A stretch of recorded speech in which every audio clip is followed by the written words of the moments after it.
سید محمد عابد صاحب قبلہ مظفر نگری پروفیسر بابل سادات، جن کا ضمنی بیان، جن کی علم گفتگو ادیبانہ لفظ و لہجہ بدرا سماعت کریں گے۔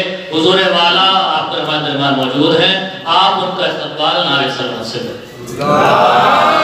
اللہم صلی علی محمد وعلی محمد۔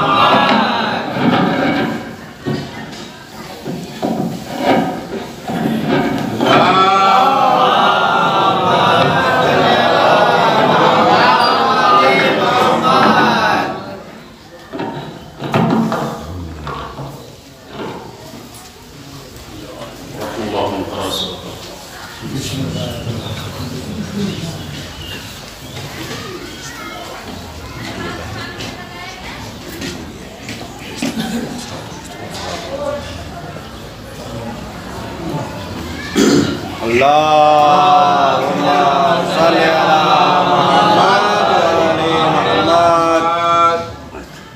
ولا قوة إلا بالله أعوذ بالله السميع العليم من الشيطان الرجيم بسم الله الرحمن الرحيم الحمد لله رب العالمين الصلاة والسلام على أشرف الأنبياء والمرسلين وخاتم النبيين محبوب رب المشرقين ورب المغربين جد الحسن والحسين المكي المدني القرشي الوهاشمي المطلبي مولانا ومقتدانا وهادينا وناصرنا أبي القاسم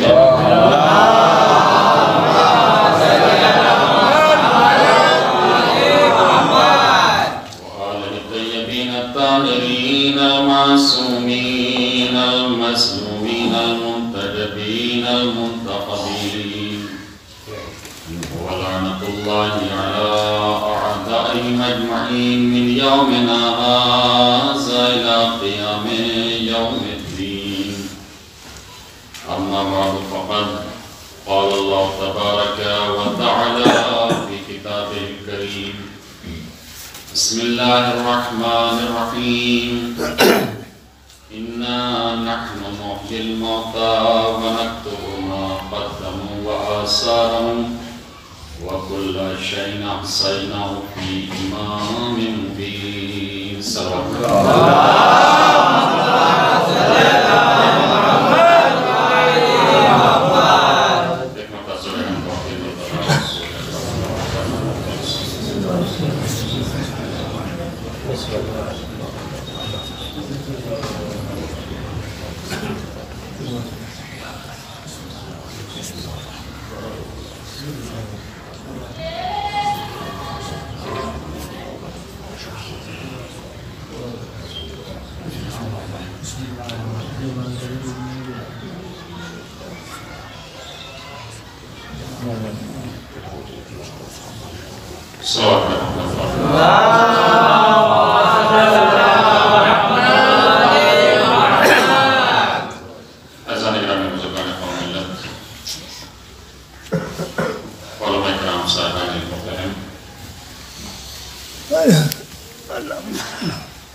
ہمارے قبلہ نے ماشاءاللہ بہت القابات سے نوازا ہے، لیکن ہم انہیں القابات کے لائق نہیں۔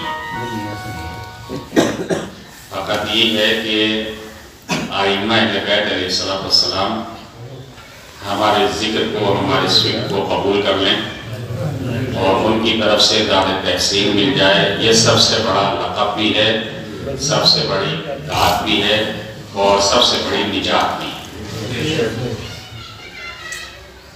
پروردگار عالم اپنے اس کلام بلاغت میں اللہ کا وہ نورانی کلام کہ جس کے لیے پیغمبر اکرم صلی اللہ علیہ وآلہ وسلم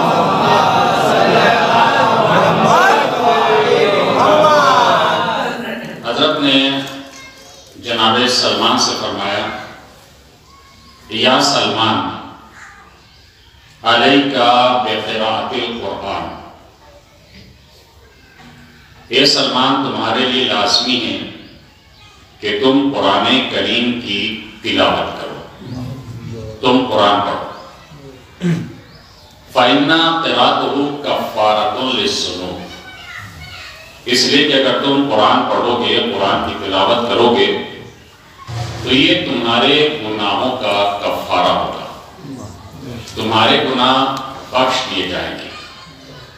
وَسَتْرَةٌ مِّنَ النَّارِ، اور ایک بات یاد رکھو کہ یہ قرآن پڑھنا، قرآن کی تلاوت کرنا، یہ دوزخ کی آگ کے مقابلے میں تمہارے لیے سپر بن جائے گا، تمہیں دوزخ کی آگ سے یہ قرآن محفوظ رکھے گا۔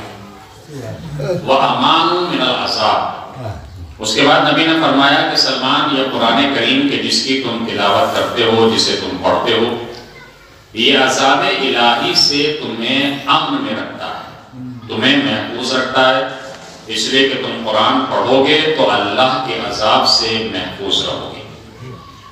اور اس کے بعد نبی فرماتے ہیں وَيُكْتَبُ لِمَن يَقْرَأَ بِكُلِّ آیَةٍ ثواب مئۃ شہید، نبی فرماتے ہیں کہ جو انسان قرآن کریم کی ایک آیت کی تلاوت کرے، بڑی توجہ کیجیے گا، جو انسان قرآن کریم کی ایک آیت کی تلاوت کرے تو پروردگار عالم اس کے لیے 100 شہیدوں کا ثواب لکھتا ہے۔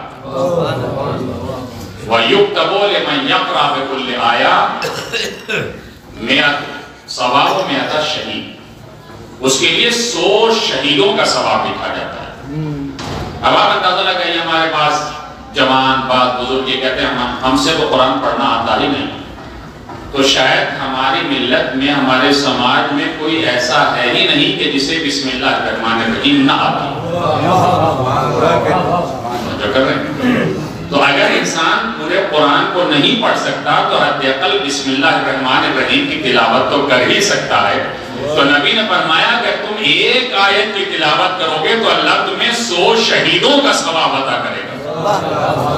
اور شہید کے لیے قرآن کیا کہتا ہے کہ جو اللہ کی راہ میں قتل کر دیا جائے، جو شہید کر دیا جائے، وہ زندہ ہے، اسے مردہ تصور مت کرنا، بلکہ وہ اللہ کی طرف سے رزق حاصل کرنا ہے۔ تو جب ایک قرآن صامت کی آیت پڑھنے پر انسان کو 100 شہیدوں کا ثواب اللہ عطا کرتا ہے تو پھر قرآن ناطق کے فضائل سننے کے بعد اللہ کتنا ثواب عطا کرتا ہے۔ ایک صلوات پہ محمد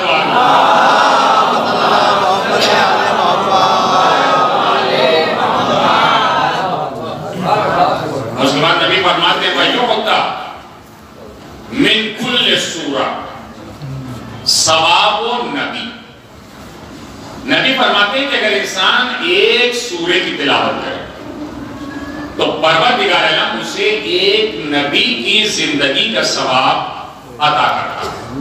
کتنا آسان ہے، ایک سورے کی تلاوت، اور ثواب کتنا زیادہ ہے، ایک نبی کی پوری زندگی کا ثواب اسے عطا کیا جائے گا۔ اب چاہے وہ نبی کی زندگی 2500 سال کی ہو، یا 350 سال کی ہو، یا 63 سال کی ہو، یا اس سے زیادہ کی ہو، تو یعنی نبی نے، کسی بھی نبی نے اپنی زندگی میں جو بھی عمل کیا، اس کی زندگی کا عمل کا پورا ثواب اس ایک سورے پڑھنے والے کو پروردگار عالم عطا کیا کرے گا۔ تو کتنا رحمان ہے، اتنا رحیم ہے وہ پروردگار کہ خالی ایک سورے کی تلاوت کرنے سے وہ ہمیں ایک نبی کی زندگی کا ثواب عطا کر رہا ہے۔ تو پھر ہم کیوں نہ اس کی بارگاہ میں آنے کے بعد اس کے کلام کو پڑھیں، اس کے کلام کی تلاوت کریں، اس لیے کہ جس گھر میں اس کلام کی تلاوت کی جائے گی وہاں رحمت کے فرشتے نازل ہوتے چلے جائیں۔ ایک صلوات میرے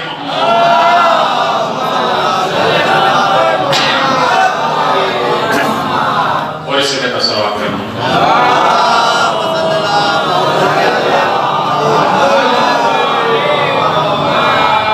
تو نبی فرماتے ہیں کہ اگر انسان ایک سورے کی تلاوت کرتا تو اسے ایک نبی کی زندگی کا ثواب۔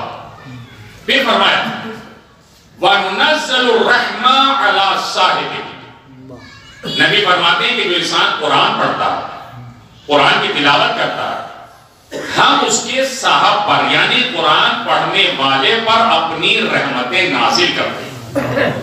تو جس پر اللہ کی رحمت نازل ہو جائے، ساری دنیا بھی اس کی مخالف ہو جائے تو اس کا کچھ نہیں بگاڑ سکتی ہے، اور اگر اللہ ناراض ہو جائے، ساری دنیا اس سے راضی رہے تو یہ کچھ نہیں کر سکتا۔ ایک صلوات دے محمد والا۔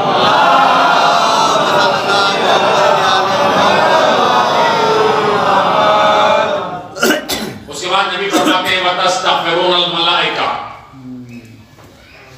ایسے انسان کے لیے کہ جو انسان قرآن پڑھتا ہے، قرآن کی تلاوت کرتا ہے، اللہ کے فرشتے، اللہ کے ملائکہ اس کے لیے استغفار کرتے ہیں۔ کس کے لیے؟ قرآن پڑھنے والے کے لیے۔ تو جب قرآن پڑھنے والے کے لیے اللہ کے فرشتے استغفار کرتے ہیں تو جس کے لیے قرآن پڑھا جائے، جس کو احسان ثواب کیا جائے، تو ایسا تو نہیں کہ پروردگار خالی پڑھنے والے کو ثواب عطا کرے گا، بلکہ اللہ اسے بھی ثواب عطا کرے گا کہ جس کے لیے پڑھا جا رہا۔ پھر فرمایا نبی نے مشتاقت الیہ الجنہ، قرآن پڑھنے والے کی جنت مشتاق رہتی ہے کہ یہ قرآن پڑھنے والا یہ میری طرف آئے گا، میں اس کے لیے تیار ہوں۔ اسی وجہ سے قرآن کریم کہتا مزلفت جنت للمتقین، جنت متقیوں کے لیے سجائی گئی ہے۔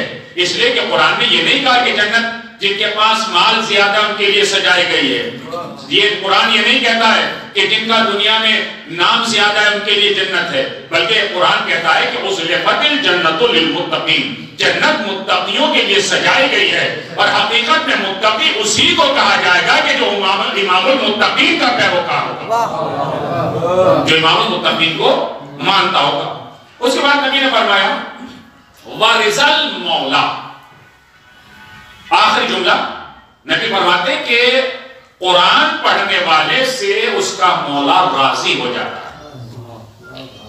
تو آپ اندازہ لگائیے کہ قرآن پڑھنے سے جس کا مولا راضی ہو جائے، اللہ راضی ہو جائے، اس لیے کہ قرآن پڑھنا خالی یہ نہیں کہ آپ طوطے کی طرح رٹتے چلے جائیں اور قرآن پڑھتے چلے جائیں، بلکہ قرآن پڑھنے کا مطلب یہ ہے کہ جو قرآن کی آپ تلاوت کر رہے ہیں اسے سمجھیں کہ جو آپ پڑھ رہے ہیں یہ کس کا کلام ہے، یہ کس کا بھیجا ہوا کلام ہے، اس کی برکت کیا ہے، اس کے وظائف کیا ہیں۔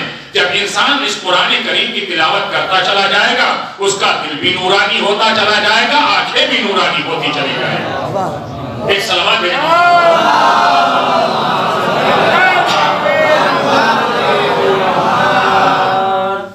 ایسا نہیں گرامی، قرآن کے حوالے سے ہمارا وظیفہ بنتا ہے کہ ہم قرآن سے لو لگائیں، ہم قرآن کے نزدیک آئیں، قرآن سے رابطہ کریں۔ جتنا ہمارا قرآن سے رابطہ ہوگا اتنا ہی زیادہ اللہ سے رابطہ ہوگا، اور جتنا اللہ سے رابطہ زیادہ ہوتا چلا جائے گا اتنا ہی ہمارا اہل بیت سے رابطہ ہوتا چلا جائے گا۔ لیکن اگر ہم یہ چاہیں کہ بغیر قرآن کے اور بغیر اہل بیت کے ہم اللہ تک پہنچ جائیں تو انسان نہیں پہنچ سکتا ہے، کیونکہ اللہ کے نبی نے کہا ہے کہ میں تمہارے درمیان میں دو چیزیں چھوڑ رہا ہوں، ایک اللہ کی کتاب ہے، ایک میری اطرت ہے۔ تو بغیر اطرت کے نہ اللہ تک پہنچا جا سکتا ہے نہ بغیر قرآن کے اللہ تک پہنچا جا سکتا ہے۔ اب اگر انسان یہ سوچے کہ قرآن کو لے لے اطرت کو چھوڑ دے یہ بھی راستے میں رہ جائے گا، اب اگر انسان سوچے کہ اطرت کو لے لے قرآن کو چھوڑ دے تو یہ بھی راستے میں رہ جائے گا۔ دیکھیں بالکل آسان سے میں مثال دیتا ہوں، کبھی کبھی دیہاتی مثال بھی جو ہے وہ کارگر ہو جاتی ہے۔ ہم لوگ مثلا کھیتی کرتے ہیں، کھیتوں کے بیچ میں جو ڈول بنی ہوتی ہے، جو راستہ رہتا ہے، باریک بھی رہتی ہے چوڑی بھی رہتی ہے۔ اگر اسی باریک راستے پر انسان ایک ہاتھ میں اپنے وزن لے کے چلے تو اس کا پیر ڈگمگائے گا ضرور، یہ تیزی کے ساتھ اس پر نہیں چل سکتا ہے، اس لیے کہ چند قدم چلے گا پیر ڈگمگائے گا۔ لیکن اگر دونوں ہاتھوں میں اپنا وزن لے کر چلے گا تو پھر یہ آسانی کے ساتھ اس راستے سے گزرتا چلا جائے گا۔ بس عزیزان گرامی یہی کیفیت ہوگی صراط مستقیم کی، یہی کیفیت ہوگی پل صراط کی۔ جب انسان پل صراط سے گزارا جائے گا، اگر ایک ہاتھ میں دامن اہل بیت ہے، ایک ہاتھ میں قرآن کا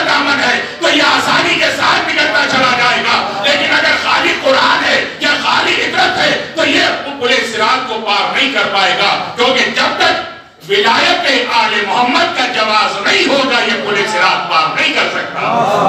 ایک سلوات پہ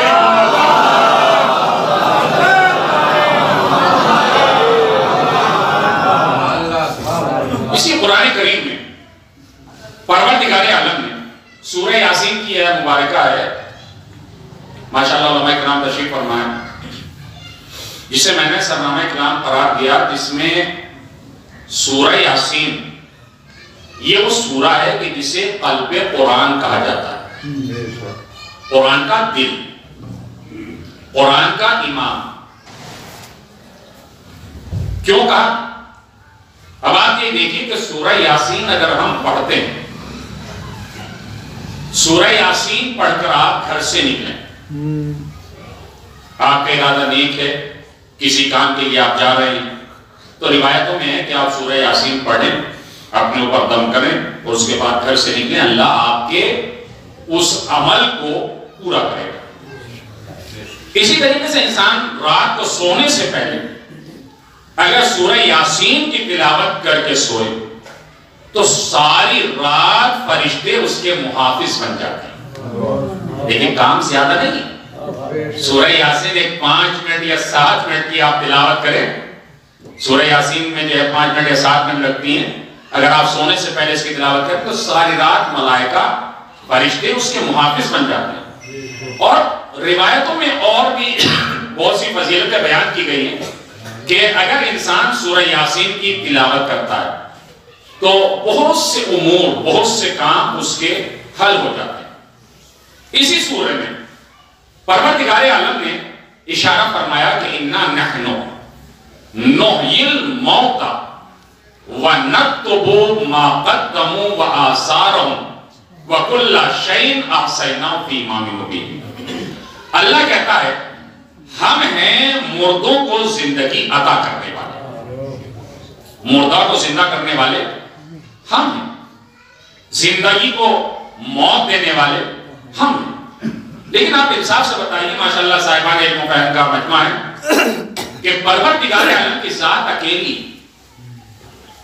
وہ وحدہ لا شریک ہے، وہ اکیلا ہے، وہ تنہا ہے. لیکن اللہ جو یہاں کہہ رہا ہے اِنَّا نَحْنُ، تو نحنو کا لفظ وہاں استعمال ہوتا ہے کہ جہاں اور بھی بہت سے ہوں، ایک سے زیادہ کی تعداد ہو تو نحنو کا لفظ وہاں استعمال ہوگا. تو اللہ کو کہنا چاہیے کہ آنا، یعنی میں زندگی بھی دیتا ہوں، میں موت بھی دیتا ہوں. لیکن پروردگار کہتا ہے کہ اِنَّا نَحْنُ نُحْيِي الْمَوْتَى، ہم ہیں زندگی دینے والے. تو اس کا مطلب یہ ہے کہ اللہ کی ذات کے علاوہ کچھ ایسے افراد ہیں کہ جنہیں اللہ نے اختیار دے کے بھیجا ہے کہ ٹھوکر مار دے تو مردہ زندہ کر دے، تکبیر کہہ دے تو زندہ تو مردہ بنا دے. اس لیے قدرت اشارہ کر رہی کہ دیکھو پہچانو میرے خاص بندوں، ان کی معرفت حاصل کرو میرے خاص بندوں کی. اِنَّا نَحْنُ نُحْيِي الْمَوْتَى. پھر آگے اللہ نے ایک جملہ کہا وَنَكْتُبُ مَا قَدَّمُوا وَآثَارَهُمْ، ہم لکھتے ہیں جو انسان جانے سے پہلے بھیج دیتا ہے اسے بھی ہم لکھتے ہیں، اور جو اپنے جانے کے بعد چھوڑ جاتا ہے اسے بھی ہم لکھتے ہیں. تو کیا کبھی کسی نے دیکھا کہ اللہ نے آنے کے بعد لکھا ہو کہ اللہ جو ہے پورے وجود کے ساتھ زمین پہ آ گیا اور اس کے بعد کہا کہ میں لکھ رہا ہوں؟ کام فرشتوں کا، نسبت اللہ اپنی طرف دے رہا ہے. تو اس کا مطلب یہ کہ اللہ کچھ مخلوق کی نسبت اپنی طرف دیتا ہے، نبیوں کی نسبت اپنی طرف دیتا ہے. وَمَا رَمَيْتَ إِذْ رَمَيْتَ وَلَكِنَّ اللَّهَ رَمَى، اے میرے نبی یہ کنکریاں تم نے نہیں پھینکی، یہ ہم نے پھینکی ہے. کام نبی کا ہے، اللہ اپنی طرف نسبت دے رہا ہے. اور اس کے بعد قرآن کہتا ہے وَوَجَدَكَ عَائِلًا فَأَغْنَى، اے میرے نبی تم تنگ دست تھے، ہم نے تمہیں غنی کر دیا. بڑی توجہ کیجئے گا بھائی، اللہ نے آنے کے بعد کہا ہو میرے نبی ہم نے تمہیں اتنے سونے کے پہاڑ دیے، اتنی جائیداد دی، اتنی زمینیں دی، ہم تم تنگ دست تھے، تم فقیر تھے، ہم نے تمہیں اتنا مال دیا، تمہیں مالدار بنا دیا، تمہیں غنی بنا دیا. لیکن عزیزان گرامی کسی تاریخ میں یہ نہیں، کسی آیت میں یہ نہیں، بلکہ قرآن کریم کہتا ہے اے میرے نبی جب ہم نے تمہیں تنگ دست پایا فَأَغْنَى، تو غنی اللہ نے کیسے کیا؟ مال خدیجہ کا تھا، اللہ اپنی طرف نسبت دے رہا ہے۔ بھئی مال خدیجہ کا تھا، اللہ کہہ رہا ہے کہ ہم نے تمہیں غنی کر دیا۔ تو اس کا مطلب یہ ہے کہ پروردگار عالم کچھ افراد کی، کچھ مخلوق کی نسبت اپنی طرف دیتا ہے۔ پھر قرآن کریم نے کہا وَوَجَدَكَ کہا، اے میرے نبی علم یجدک یتیما فآویٰ، اے میرے نبی تم یتیم تھے، ہم نے تمہیں پناہ دی۔ تو کیا کسی جگہ پہ آنے کے بعد اللہ نے اپنی گود میں نبی کو بٹھایا ہو اور بٹھانے کے بعد کہا ہو میں تمہیں پناہ دے رہا ہوں؟ لیکن عجیب منزل ہے، پناہ دینے والا کون ہے؟ اور اللہ اپنی طرف نسبت دے رہا ہے، پناہ دینے والا ابو طالب ہے، اللہ اپنی طرف نسبت دے رہا ہے۔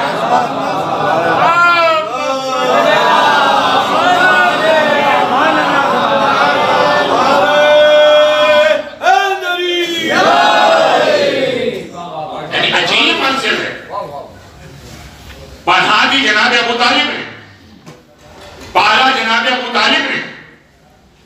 اللہ کہہ رہا ہے کہ ہم نے تمہیں پناہ دی۔ تو اس کا مطلب یہ ہے کہ پروردگار عالم ملائکہ کی نسبت، نبیوں کی نسبت اپنی طرف دیتا ہے کہ یہ میں نے کیا۔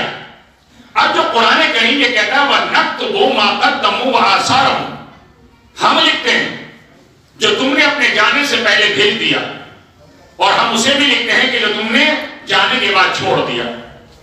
دیکھیں مولا امیر المؤمنین علی بن ابی طالب علیہ السلام،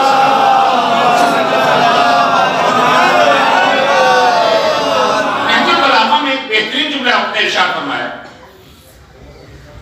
کہ انسان جب دنیا سے جاتا ہے تو یہ سوچتا ہے کہ میں اتنا مال چھوڑ دوں، اتنی دولت چھوڑ دوں، اتنی جائیداد چھوڑ دوں، میرا نام ہوگا فلاں صاحب نے جو ہے اتنی جائیداد چھوڑی، وہ میرے لیے خیر کریں گے، میرے لیے اچھا عمل کریں گے۔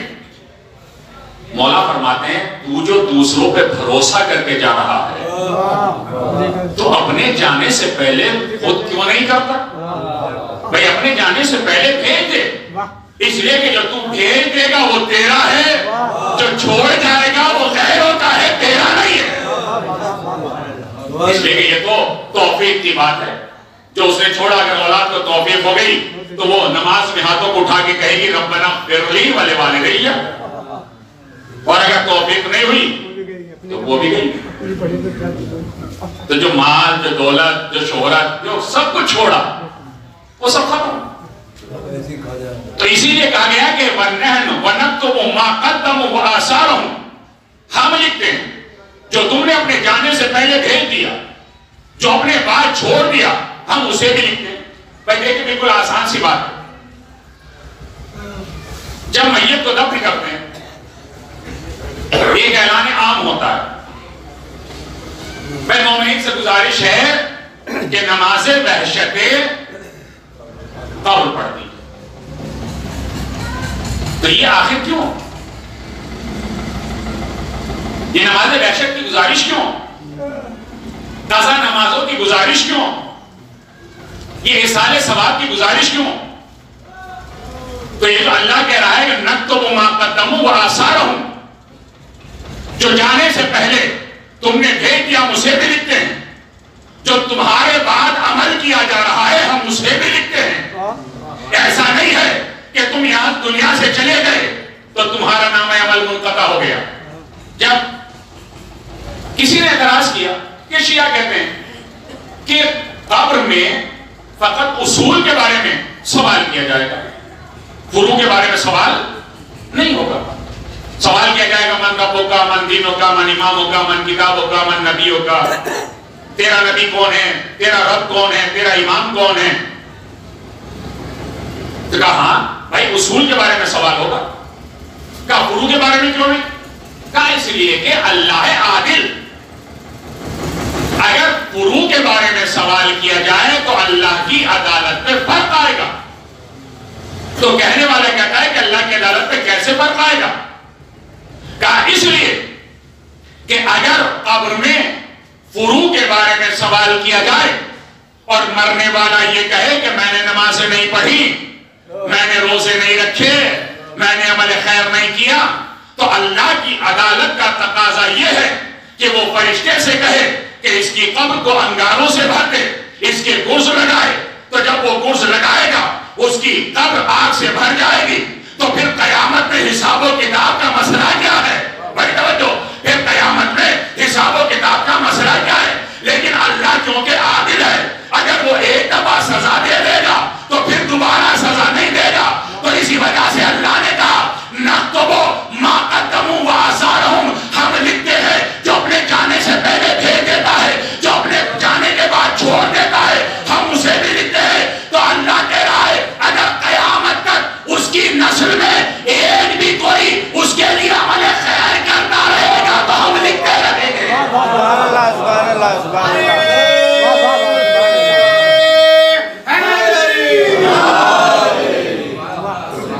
سانگرانی اگر سلسلہ ہی ختم ہو جائے تو نہ یہ قرآن کا فائدہ، نہ اس مجلس کا فائدہ، نہ اصال ثواب کرنے کا فائدہ، نہ سورہ فاتحہ پڑھنے کا فائدہ۔ لیکن پروردگار کہتا ہے نہیں، نَكْتُبُ مَا قَدَّمُوا وَآثَارَهُمْ، جس نے بھی اپنے جانے سے پہلے بھیجا یا اپنے آثار چھوڑ دیے، نیک اولاد چھوڑی، مسجد بنوائی وہ چھوڑی، امام بار کا تعمیر کرایا وہ چھوڑی، نل لگوا دیے وہ چھوڑا، یتیموں کی پرورش کری وہ چھوڑا، تو اس کا مطلب یہ ہے کہ پروردگار اتنا رحمان ہے، وہ اتنا رحیم ہے کہ قیامت تک بھی اگر مرنے والے کے لیے اصال ثواب ہوتا رہے گا تو اس کا نام عمل بند نہیں ہوگا، لکھا جاتا رہے گا۔ ایک صلوات ہے کہ محمد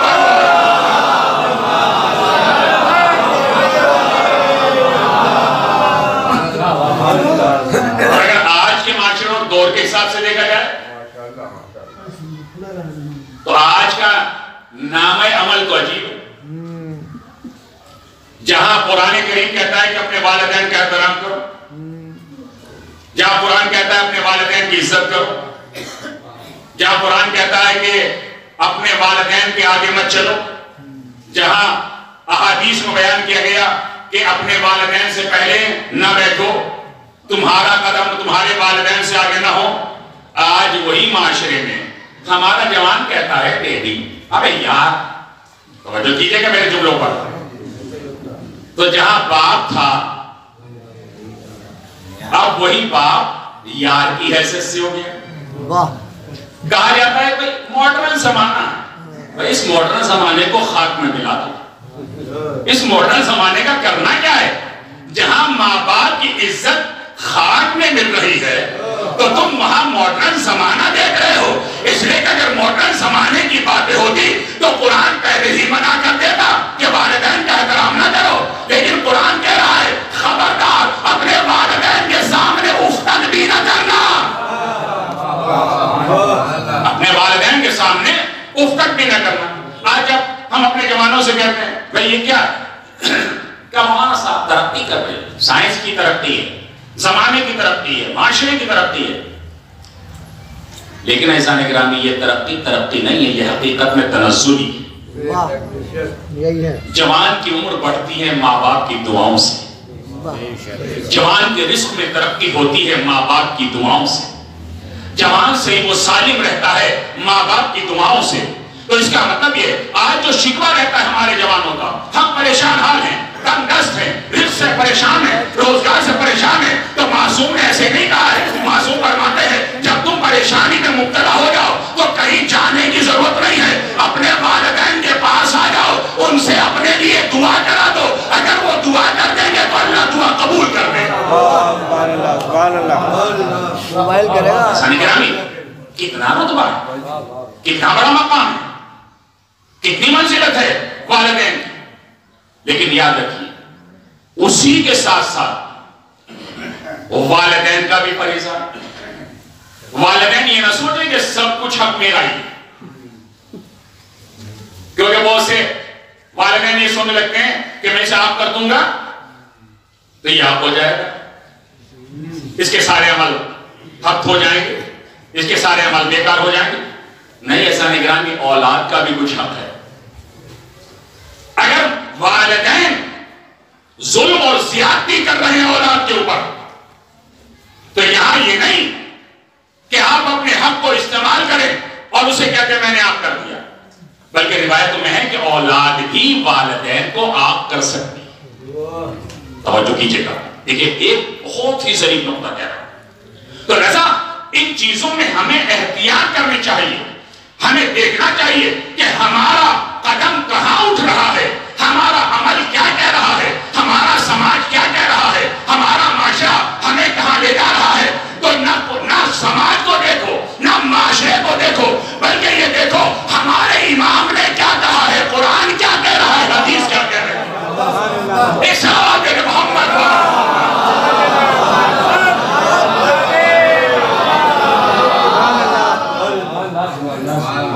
پروردگار عالم نے ائمہ اہل بیت علیہ السلام کو ایک ایسی فضیلت عطا کر کے بھیجا کہ یہ چاہیں جب چاہیں وَمَا تَشَاءُونَ إِلَّا أَن يَشَاءَ اللَّهُ. 10ویں امام علی نبی علیہ السلام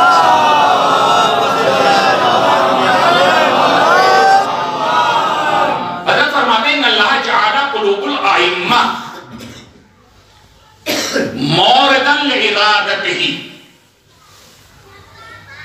فمن شاء اللہ شیئا فشاؤہ. مولا فرماتے ہیں کہ اللہ نے ائمہ کے قلوب کو اپنے ارادے کا مرکز قرار دیا. اللہ نے ائمہ کے قلوب کو اپنے ارادے کا مرکز قرار دیا ہے. جب اللہ کسی چیز کا ارادہ کرتا ہے تو یہ بھی ارادہ کرتے ہیں. تو اب یہ نہ کہیے گا کہ ائمہ اپنے اعتبار سے اپنے ارادے سے کوئی عمل کرتے ہیں، تو جو اللہ کا ارادہ ہوتا ہے وہ یہی عمل کرتے چلے جاتے ہیں. اب اگر نبی کسی کو اپنی بزم میں بلا لے تو اللہ کے ارادے سے، کسی کو بزم سے نکال دے تو اللہ کے ارادے سے.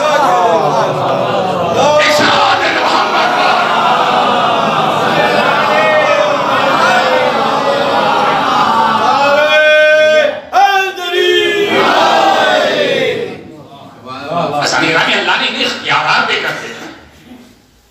جب یوسف بن یعقوب کہ ایک مسیحی انسان ہے، عیسائی، متوکل کا دور، متوکل نے اسے بلایا دربار میں. متوکل اتنا ظالم کہ انسان اس کے دربار میں جاتا ہوا گھبراتا تھا. مسیح ایسے یہ ہوا کہ شاید یہ مجھے قتل کر دے گا. اس نے سنا تھا کہ شیعوں کا جو امام ہے، اگر اس امام کی نظر کر لی جائے تو شاید زندگی واپس مل جائے، شاید میں سے وہ سالم واپس پلٹ آؤں. یوسف بن یعقوب نے نظر کی کہ اگر میں متوکل کے دربار سے صحیح و سالم واپس آ گیا تو میں امام ہادی کی خدمت میں 100 دینار دوں گا. اس میں سمانی جب یہ دربار کی طرف جانے لگا تو یہ اپنی سواری پر سوار ہوا. اس نے سوچا کہ کیوں نہ متوکل کے دربار سے پہلے میں امام کی خدمت میں جاؤں اور اپنی نظر کو پورا کروں. یہ اس جگہ پہنچتا ہے، لیکن اب حیران ہے، پریشان ہے کہ جائیں کہاں. مکان نہیں جانتا، گلی نہیں جانتا، کیونکہ متوکل نے امام کو محبوس کر دیا تھا صرف ایک مکان کے اندر. یہ یوسف بن یعقوب حیران و پریشان کہ کہاں جائے، کیسے جائے، کیونکہ اگر میں کسی سے معلوم کروں گا تو کہیں ایسا نہ ہو جائے کہ متوکل کو بتا دے کہ یہ تو امام ہادی کا چاہنے والا ہے. یہ حیران و پریشان تھا، اپنی سواری پر بیٹھا ہوا. اس نے سوچا کیوں نہ میں اس جانور کی مہار کو چھوڑ دوں، اس جانور کی مہار کو آزاد کر دوں، یہ مجھے میری منزل مقصود تک پہنچا دے. میں کہوں گا یہ مسیحی کتنا فکر رکھنے والا ہے کہ اسے معلوم ہے کہ اگر میں نے اس جانور کو چھوڑ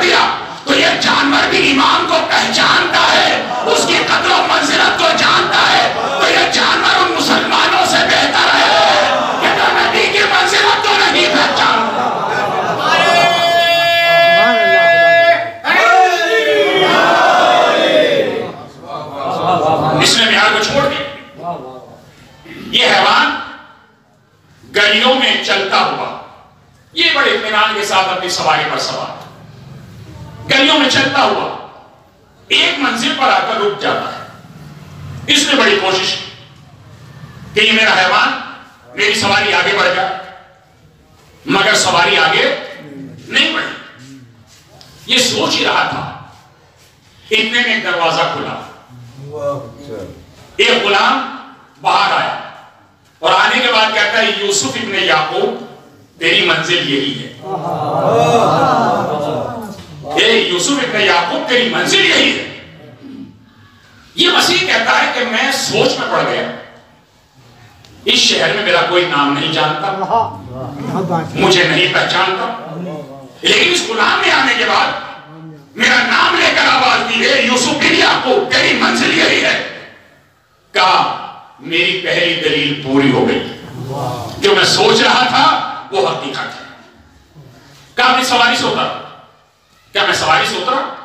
اس غلام کے پیچھے پیچھے چلا اور پیچھے چلنے کے بعد اس نے مجھ سے کہا کہ یہی رک جا.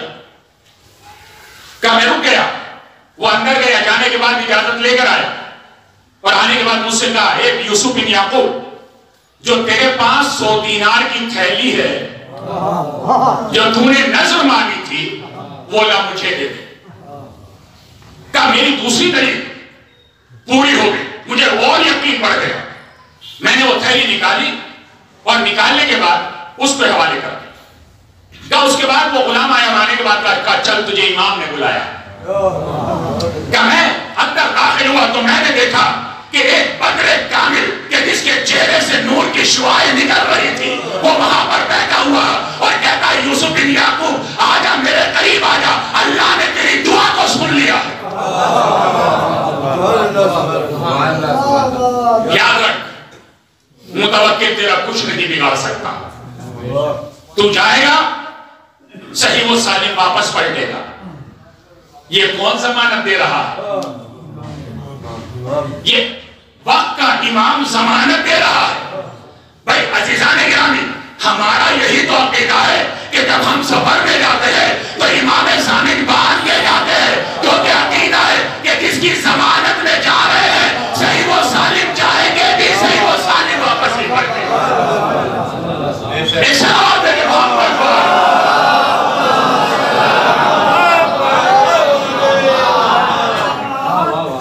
امام نے اس سے کہا کہ مجھے گھبرانے کی ضرورت نہیں.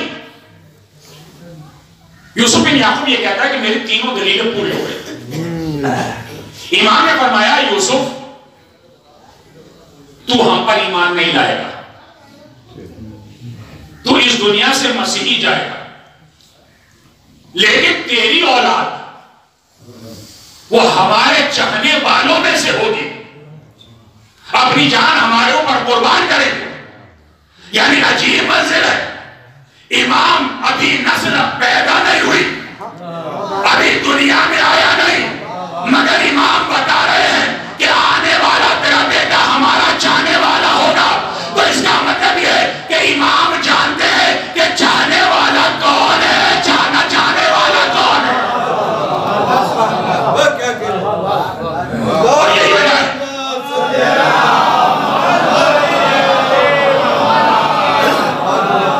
یوسف بن یعقوب کہتا ہے کہ میں جب متوکل کے دربار میں گیا تو اس نے میرا بڑا اعزاز کیا، بڑا احترام کیا اور مجھے تحفے اور تواحف کے ساتھ جو ہے وہ واپس کر دیا. میں نے خدا کا شکر ادا کیا کہ جو میں نے نظر مانگی تھی وہ میری نظر پوری ہو گئی. تو آپ عزیزان گرامی اندازہ لگائیے اگر ایک غیر شیعہ ہمارے امام کی نظر مان رہا ہے تو پروردگار عالم اس نظر کو پورا کر دیتا ہے، وہ صحیح وہ سالم واپس پلٹ آتا ہے. تو اگر امام کا چاہنے والا اپنے امام کی بارگاہ میں کسی چیز کو طلب کرتا ہے تو یہ ناممکن ہے کہ اس کی طلب پوری نہ کی جائے. ایک صلوات دے محمد.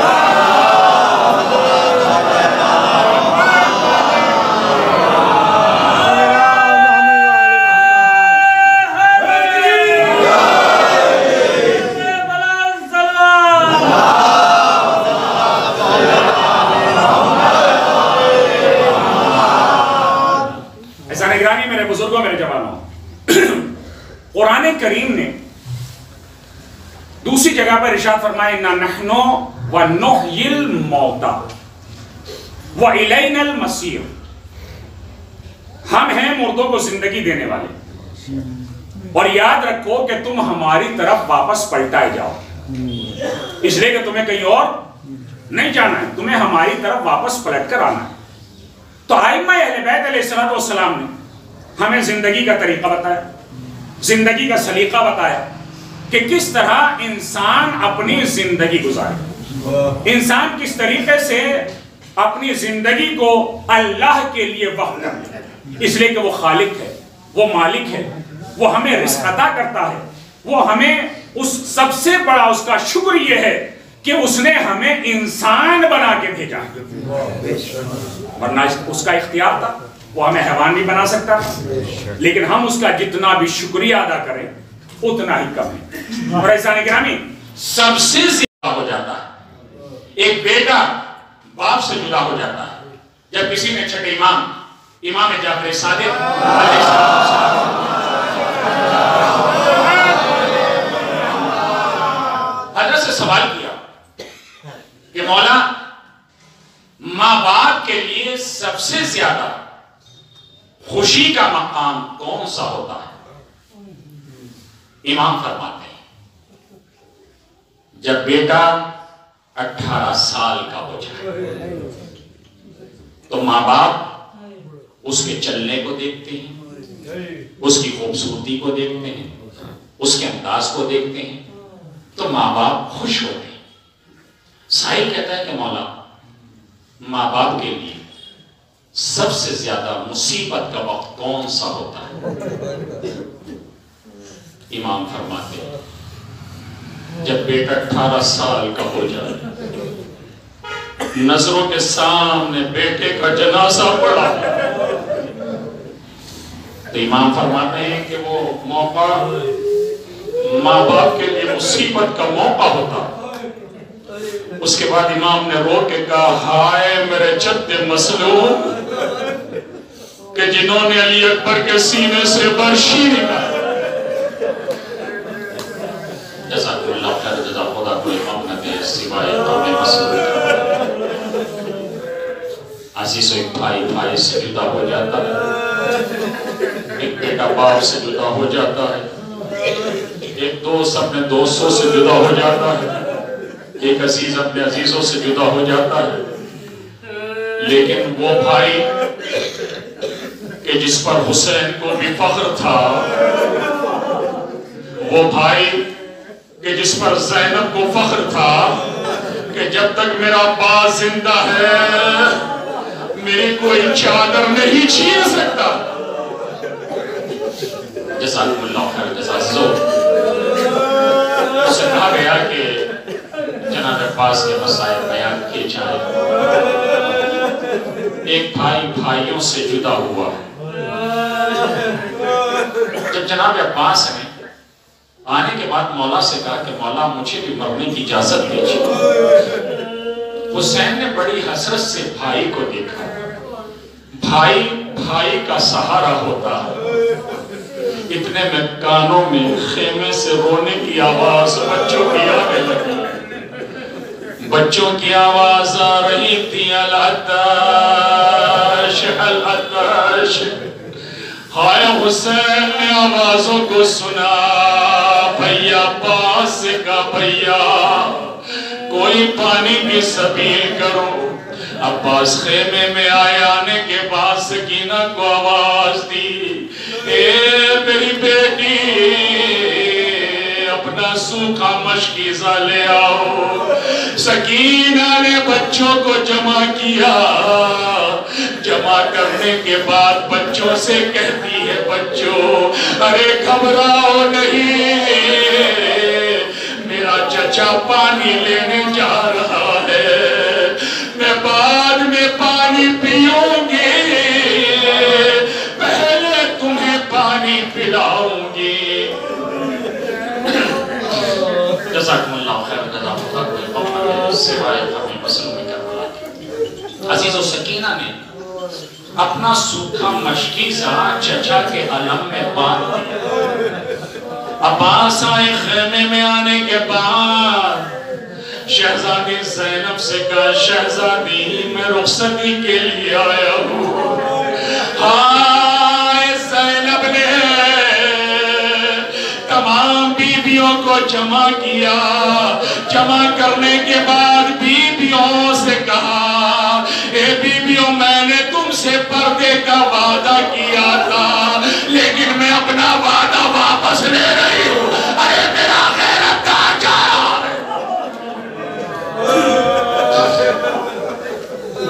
جب عباس چلنے لگے تو بی بی زینب فرماتی ہے بھیا اپنے بازو آگے بڑھاؤ. عباس نے بازو آگے بڑھائے. زینب نے بوسے لینے شروع کیے. عباس کہتے شہزادی یہ کیا کر رہی ہے؟ زینب کہتی ہے بھیا میرے غیرتدار بابا نے وصیت کی تھی جب عباس رخصت کے لیے آئے اس کے بازوؤں کو بوسہ دے دینا اس کے بازو قلم ہو جائے. عباس نے ہاتھوں کو جوڑا. جوڑ کے کہتے ہیں شہزادی اگر گستاخی نہ ہو اپنے ہاتھ آگے بڑھائیے. زینب نے ہاتھ آگے بڑھائے. عباس نے بوسے لینے شروع کیے. زینب کہتی ہے بھیا یہ کیا کر رہے ہو؟ عباس کہتے ہیں شہزادی ارے بابا نے وصیت کی تھی جب رخصت ہونے لگے تو زینب کے ہاتھوں کا بوسہ لینا انہیں ہاتھوں میں رسن باندھی جائے. جزاکم اللہ خیر الجزا. خدا کوئی اور نہ دے سوائے ہمیں مسلوں میں کربلا. عزیز و عباس رخصت ہو کر آئے. زینب نے پھریرے پر لکھا نصر من اللہ و فتح قریب. آئے امام کی خدمت میں آقا سے آگے کا آقا میں رخصت ہو آیا. اب جو حسین کی نظر پھریرے پر پڑی تو دیکھا لکھا ہے نصر من اللہ و فتح قریب. امام نے اسے صاف کیا. صاف کرنے کے بعد لکھا اِنَّا لِلَّهِ وَإِنَّا إِلَيْهِ رَاجِعُونَ. گویا حسین بتا رہے تھے عباس ارے پلٹ کر نہیں آئیں گے. عباس رخصت ہوئے. ویسے مختصر کر رہا ہوں. جناب عباس رخصت ہوئے. دریا سے پانی بھرا. واپس پلٹ رہے ایک ظالم نے جھک کر وار کیا. عباس کا داہنا بازو قلب ہو گیا. جناب عباس کچھ دور چلے. ظالم نے پھر وار کیا. بایاں بازو قلب ہو گیا. جناب عباس کی ایک ہی حسرت ہے کسی طرح یہ پانی خیمے تک پہنچ جائے ارے تاکہ میں سکینہ سے شرمندہ نہ ہوں. اتنے میں سامنے سے تیر چلا. ہائے مشک کا سارا پانی بہ گیا. عباس کی آنکھ ٹوٹ گئی. ارے عباس نے گھوڑے کو موڑ لیا. اتنے میں ایک ظالم نے چھپ کر وار کیا. ایک گرز مارا کہ عباس گھوڑے پر نہ سنبھل سکے. گرتے ہوئے آواز دی یا آقا ادرکنی. اے میرے آقا میری خبر لیجئے. حسین کمر کو پکڑے ہوئے. عزیز و بھائی کے لیے بھائی کیا ہوتا ہے. الان ان کا سرا سہاری. ہائے عباس ارے تیرے مرنے سے میری کمر توڑ گئی. حسین کمر کو پکڑے ہوئے چلے. کچھ دور چلے جھک کر اٹھایا. کچھ دور چلے پھر کچھ اٹھایا. عباس کے لاشے کے قریب پہنچے.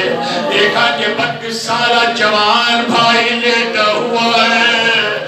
بازو کٹے ہوئے ہیں. حسین فرماتے بھیا اگر کوئی وصیت ہو تو بیان کرو. عباس کہتے ہیں آقا اماں نے بتایا تھا جب میں پیدا ہوا تھا تو آپ کے چہرہ انور کی زیارت کی تھی. چاہتا ہوں کہ آخری بار بھی زیارت کر لو. حسین فرماتے بھیا ارے پھر کیا دیر ہے.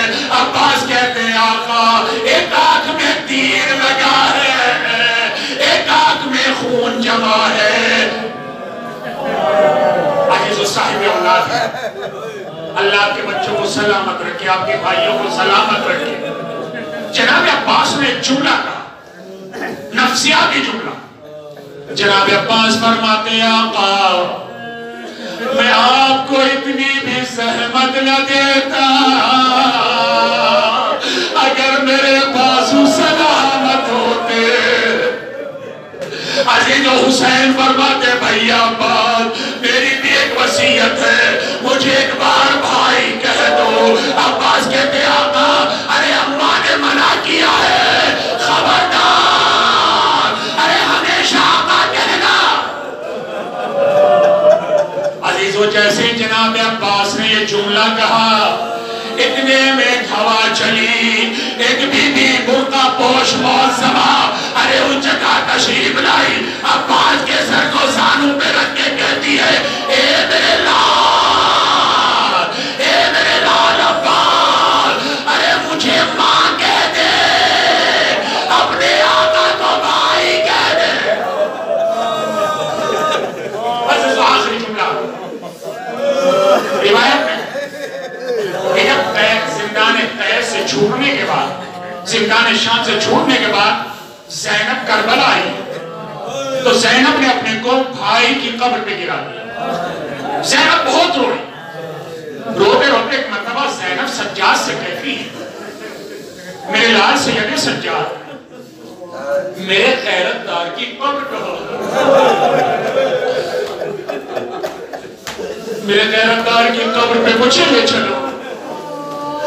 امام سجاد فرماتے میں نے پھوپھی اماں کا ہاتھ پکڑا، میں دریا کے کنارے لے کر آیا، ایک چھوٹی سی قبر کی طرف اشارہ کیا، اے پھوپھی اماں ارے یہی آپ کے خیرت دار کی قبر ہے۔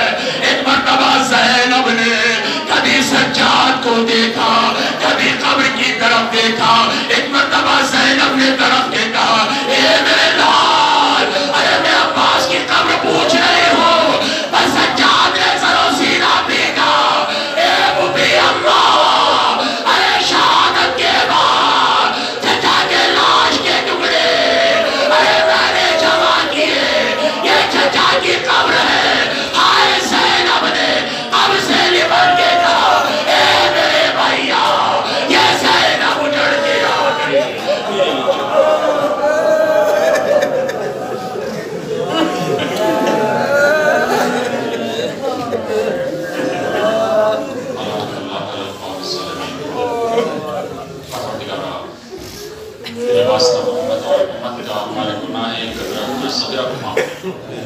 ہمارے اس مجلس کو درجہ قبولیت عنایت فرما، ہمارے یہاں سے جو سبحان حسین کی رحمت کا ذریعہ فرما، پروردگار ہمارے مقامین پر اپنی رحمت نازل فرما، ان کو بشارت قبل تنہائی قبل خلوت قبل سے محفوظ فرما، جہاں جہاں بھی شیعان حضرت کرام کی جان مال عزت آبرو کی حفاظت فرما، دشمنان شریعت کو نیست و نابود فرما، اور جمی اسلام کو سر بلند فرما، اتباع عالیات کی حفاظت فرما، پروردگارہ شر ظالمین منافقین حاسدین سے ہم سب کو محفوظ فرما۔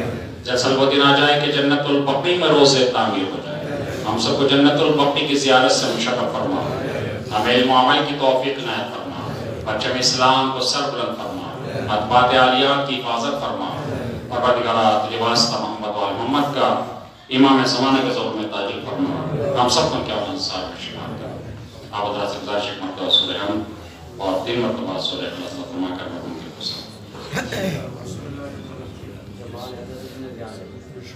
جمال حیدر ابن ریاض حیدر۔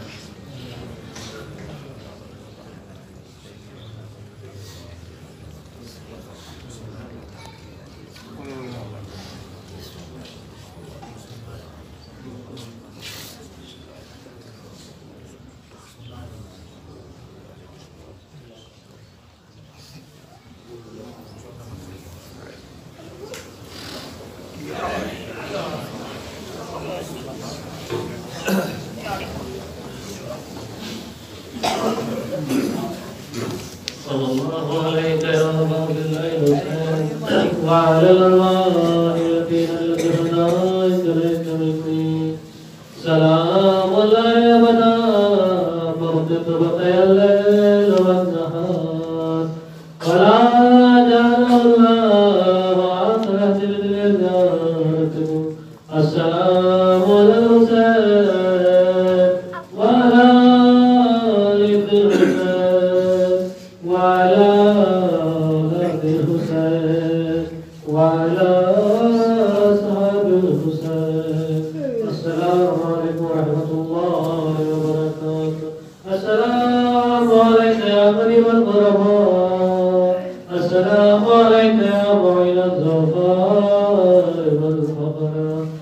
السلام عليك يا شمس الشموس السلام عليك يا أنيس النفوس السلام عليك يا رمز الشيعة وزمارف يوم الجزاء السلام عليك يا سلطان الأرض والعجم يا علي بن مسند ورحمة الله وبركاته السلام عليك يا مولانا مولانا الكون السلام عليك يا صاحب الزمان علامات علامات علامات من فتنة الزمان ومن شر الشيطان السلام عليك يا خليفة الرحمن السلام عليك يا مظهر الإيمان السلام عليك يا شريك القرآن السلام عليك يا